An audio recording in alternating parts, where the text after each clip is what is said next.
ప్రభునందు నాకు అత్యంత ప్రియమైనటువంటి వారులారా, మన ప్రభువును రక్షకుడైనటువంటి యేసుక్రీస్తు వారి యొక్క శుభనామములు మీ అందరికీ నా హృదయపూర్వకమైన శుభములు, వందనములు తెలియజేస్తున్నాను. ఉదయకాల సమయంలో దేవుని వాక్యాన్ని ధ్యానం చేసుకుందాము. ఈరోజు వాక్య ధ్యానం కొరకు మనం తీసుకున్నటువంటి లేఖన భాగము మత్తయి సువార్త 19వ అధ్యాయము 26వ వచనం చదువుకుందాం.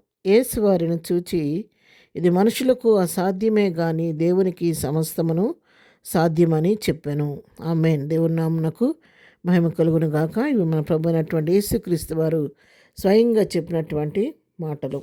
ఏ సందర్భంలో ప్రభు ఈ మాట చెప్పారంటే, యేసు ప్రభు తన శిష్యులను చూచి అంటున్నాడు కదా, 23వ వచనం నుంచి మనం చూడగలిగితే అక్కడ మాటలు కనబడతాయి.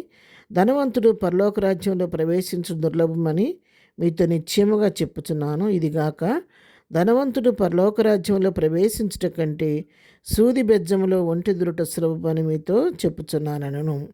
ప్రభు వారు శిష్యులను ఉద్దేశించి ఒక మాట చెప్పారు. ఏమనంటే, ఈ లోకంలో ధనవంతులైనటువంటి వారు పరలోక రాజ్యంలో ప్రవేశించడం చాలా దుర్లభమైనటువంటి విషయం. అది కష్టతరమైన పని అని చెప్తున్నాడు. అంతేకాదు, ఒక ధనవంతుడు పరలోక రాజ్యంలో ప్రవేశించడం కంటే సూది బెజ్జంలో ఒంటె దురుట సులభమని చెప్పాడంట.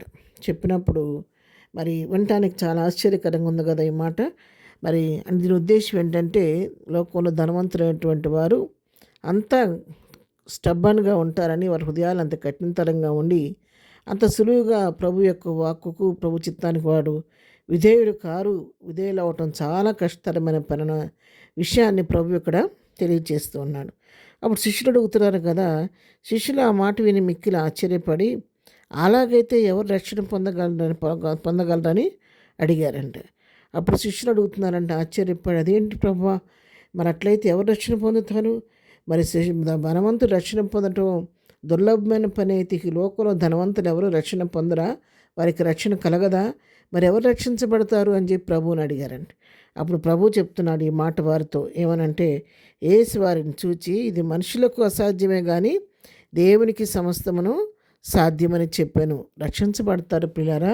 ఎందుకు రక్షించబడరు? అయితే ఇది మానవ స్వభావంతో, మానవ రీత్యా ఇది మనుషులకు అసాధ్యమైనటువంటి క్రియ కానీ దేవునికి సమస్తమును సాధ్యమే. అంటే మానవ జ్ఞానంతో, మానవ యొక్క ప్రయత్నాలతో ఒక వ్యక్తిని మార్చి పరలోక రాజ్యానికి వారసులుగా చేయటం అది చాలా కష్టతరమైన పని. కానీ దేవునికి అసాధ్యమైందంటే ఏమి లేదు. దేవుడు ఎవరినైనా సరే, ఎటువంటి వారినైనా సరే, ఎంత కఠిన హృదయులనైనా సరే తన వైపు మళ్లించుకొని తన వైపు ఆకర్షించటకు ఆయన సమర్థుడు. ఎంత ఘోర పాపైనా క్షమించే దేవుడు కాబట్టి తన ఏర్పాట్లు ఉన్న వారిని వారిని ఎట్లా దర్శించాలో, ఎవరిని ఎట్లా పట్టుకోవాలో, ఎవరిని ఎట్లా ప్రభు వైపు మళ్లించాలో ప్రభువుకు తెలుసు. కాబట్టి ఆయన ఆశ్చర్యకరంగా వారిని ఎట్లా పట్టుకోవాలో ఆ విధంగా తన వైపు మళ్లించుకొని తన బిడ్డలుగా చేసుకోగలుగుతాడు. ఈ దేవునికి సాధ్యమైనటువంటి అతి సులభమైన క్రియ అని చెప్పి తిరిగి తన శిష్యులతో చెప్తున్నటువంటి సందర్భం. అంతేకాదు, ఇర్మియా గ్రంథం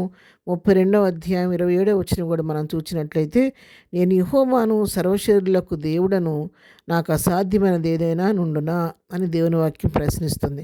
ఇక్కడ చెప్తున్నాడు దేవుడు, నేను యెహోవాను, నేను సర్వశరీరులకు దేవుడను, నాకు అసాధ్యమైనది ఏది కూడా ఉంటుందా అని చెప్పి ప్రశ్నిస్తున్నాడు ఇర్మియాను.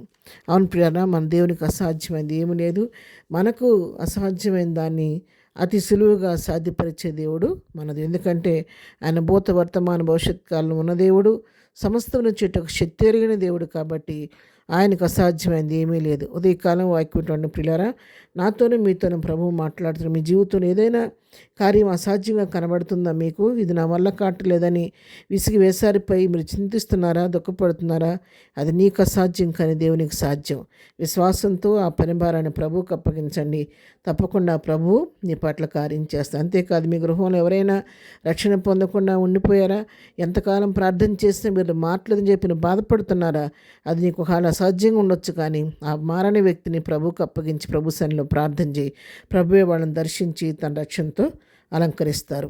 ప్రార్థన. ప్రేమగల తండ్రి, పరిశుద్ధుడా, నీ పాదంలో కొందనాలు. ఉదయకాలం మాకు ఇచ్చిన శ్రేష్టమైన వాక్య భాగాన్ని బట్టి నీ కొందనాలు దేవా. మనుషులకు అసాధ్యమైన దాన్ని సమస్తమును సాధ్యపరిచే దేవుడు కాబట్టి నీ అటువంటి శక్తి కలిగిన దేవుని నామాన్ని బట్టి మీ కొందనాలు, స్తోత్రాలు చెల్లించుకుంటున్నావు నాయన. పరిశుద్ధుడా, నీ కొందనాలు తండ్రి. ధవలవనుడా, రత్నవనుడా, అతి శ్రేష్ఠుడా నీ కొందనాలు ప్రభు, నీకు స్తోత్రాలు. ఉదయకాలం మేము చేయి పనిపాట్లో రాకపోకలో క్షేమం దయచేయనైనా, బలహీన ముడి స్వస్థపరచండి, దుఃఖలను ఓదార్చండి. ప్రతి వారి పట్లను కృప విస్తరింపజేసి మహిమ తెచ్చుకోవద్దని బర్త్డే మ్యారేజ్ చేసుకున్న దీవించి ఆశీర్వదించమని యేసునామములో ప్రార్థించడి పొందుకొని ఉన్నాము తండ్రి. ఆమెన్. ప్రభు కృప సదాకాలం మనందరికీ తోడై నడిపించునుగాక. ఆమెన్.